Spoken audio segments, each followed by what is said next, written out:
Harajuku, baby.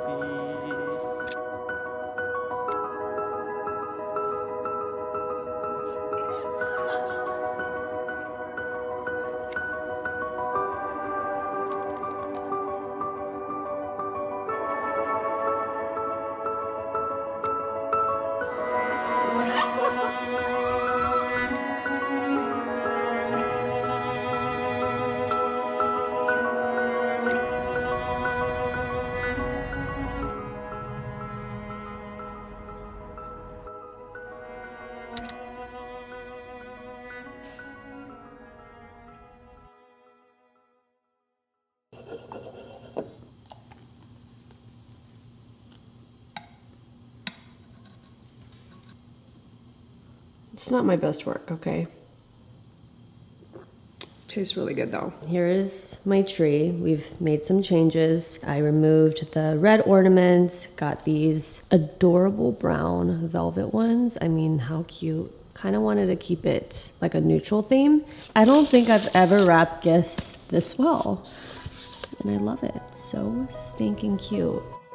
This year I hosted Christmas at my house. With my sister and brother-in-law out of town, Christmas felt extra small this year. It was just me, Sean, Andy, and the pups. Sean was in charge of dinner. He wanted to make braised short ribs in a red wine sauce and serve it over polenta. It was his first time making this dish, and it was delicious. The ribs were so tender because they were slow cooked for many hours. While that was cooking in the oven, I made us a charcuterie board to snack on until dinner.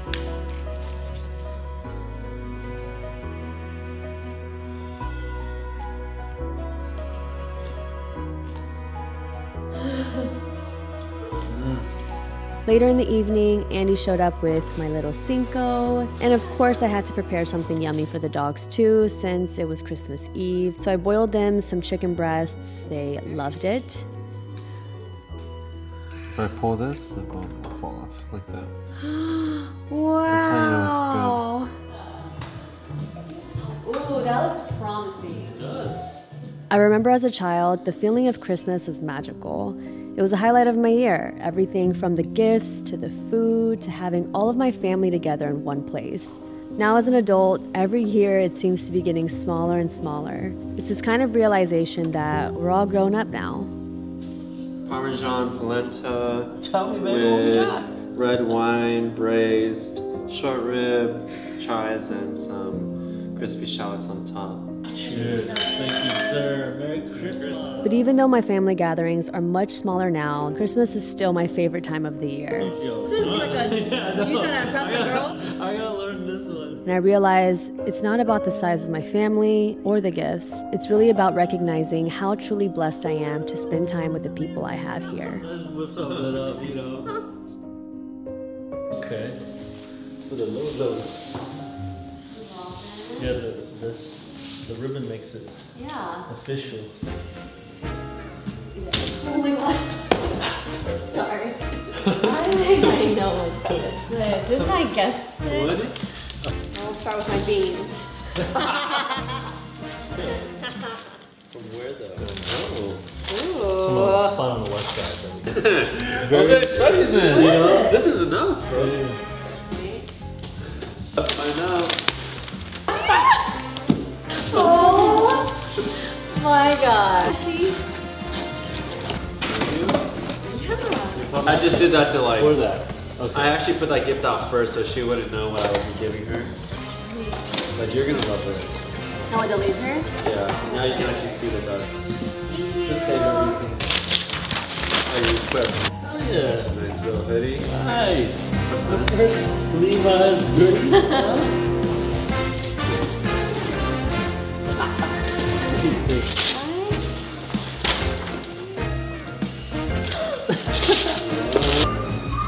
Perfect. Thanks! I love it!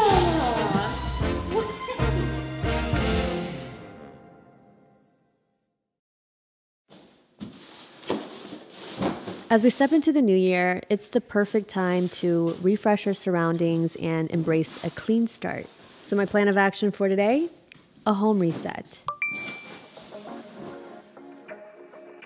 This is something I do every year, and I find that it puts me in a really good headspace.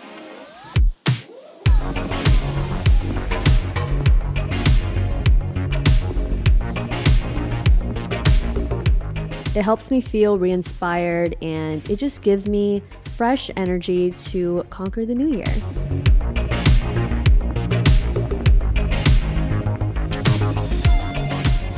I like to split up my tasks so I don't overwhelm myself. So on this day, I focused on washing all the slipcovers on my couch because Lord knows I do not remember the last time these were washed. I also deep cleaned the kitchen. There's nothing like just really getting in there and doing some deep cleaning. I had to completely wipe down my range. It was just very oily. And I also didn't realize like how much oil buildup was up there. So wiped everything down and the marble is sparkly. And then the next day I took down all my decorations, and typically I'm either listening to a really interesting podcast or in this case, Beyonce.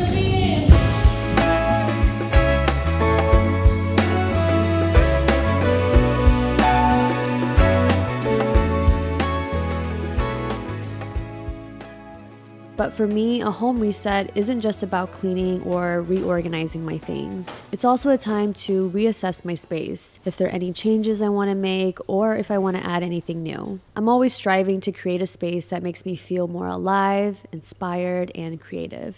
I feel like the end of the year is the perfect time to introduce some new pieces, whether it's a small object, a bigger piece of furniture. Just the act of adding something new, I feel like it refreshes my eyes and really sets the tone for the new year. That said, I'm grateful to have partnered with Castlery for this video.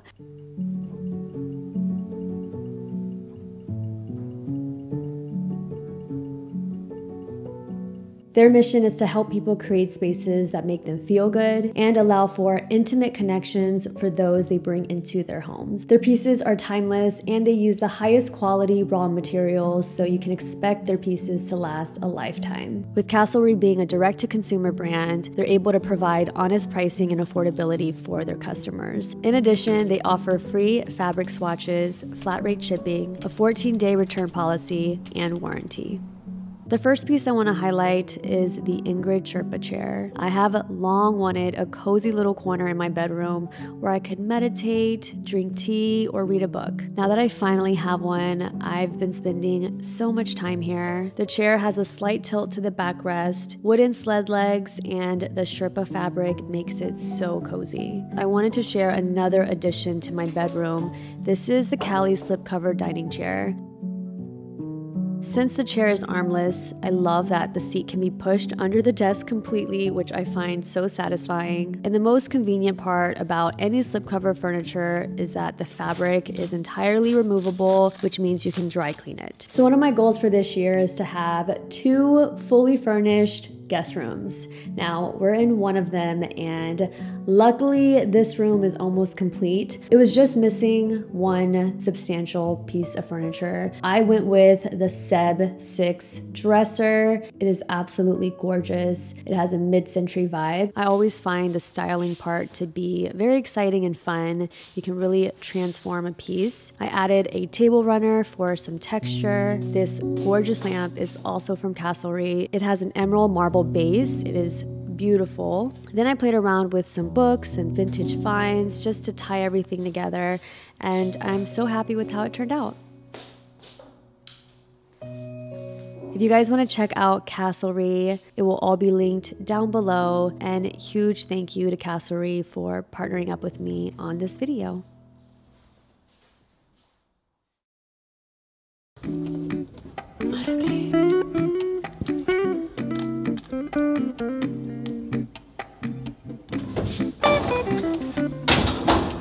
Alexa, set timer for 55 minutes.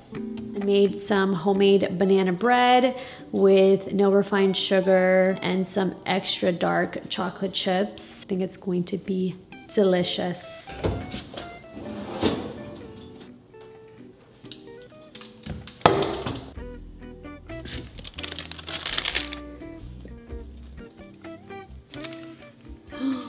Whoa.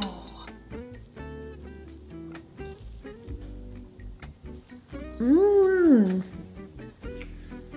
Mm-hmm. Perfectly moist inside.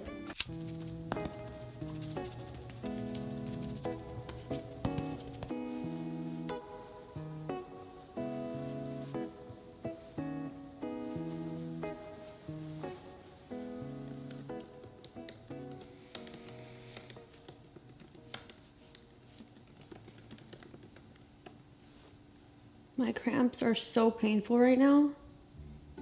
This is just such a contrast to my 20s. I just can't believe it when I think about how basically all of my 20s, I never experienced any period symptoms. And I just remember being around my friends or my sister, and they would just be in so much pain. And I always thought, are they being dramatic? Karma is a bitch. Definitely take that back now. I feel like now I'm at the other end of the spectrum where I have all the symptoms. Sore boobs, horrible cramps, cravings, hormonal breakouts. Well, that I've always had. I don't know. This life ain't easy, man. I just want to go back to the good old days where I was cruising with no pain. I swear now when I'm on my period, I live with this thing on me. This is a heating pad. Whaley actually gave this to me years ago. This is like mandatory. It's hard to even work at a desk because my cramps are so bad, so I just prefer to work horizontally. And I don't take any medication for the pain because I do have a high pain tolerance. That's the thing. Like, your girl is getting her whole back tattoo removed. Yes, I cry, but I'm still doing the entire piece in one session. Yeah, my pain tolerance is pretty high, but it's the period cramps that are just, I don't know, man. I don't like it. And on top of all of this, I have to walk the dogs. And this is the time where that is just the last thing I want to do. But I know movement is good. I just gotta muster up the energy to take these dogs on a walk because they hate me right now. They're just like ready to go and I don't want to do shit.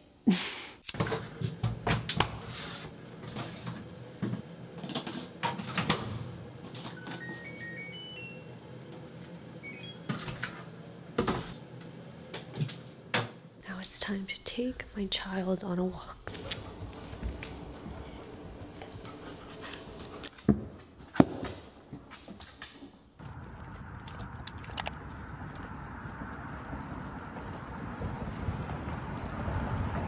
It's a little hot today, isn't it?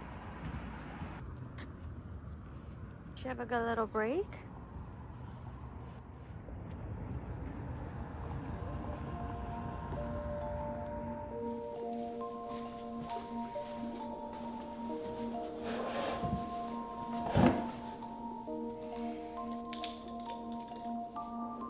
As I wrap up this video, I want to thank each and every one of you for riding with me through another year. You guys have enriched my life beyond measure, and I'm so grateful. It's your support that continues to fuel my passion for creating even after all of these years.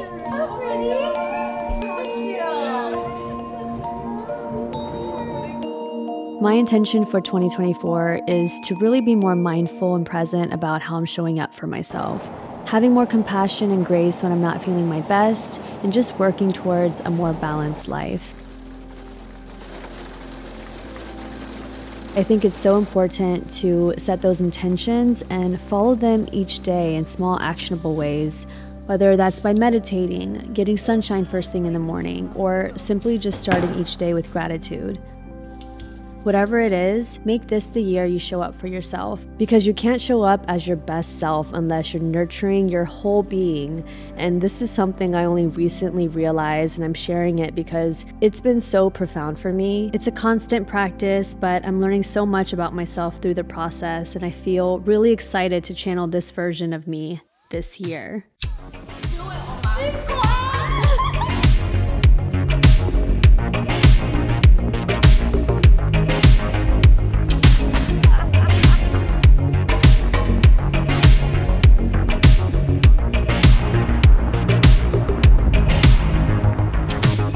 So whether you're new to this community or you've been here since day one, I appreciate each and every one of you. Here's to a year filled with love, happiness, and the willingness to embrace positive change.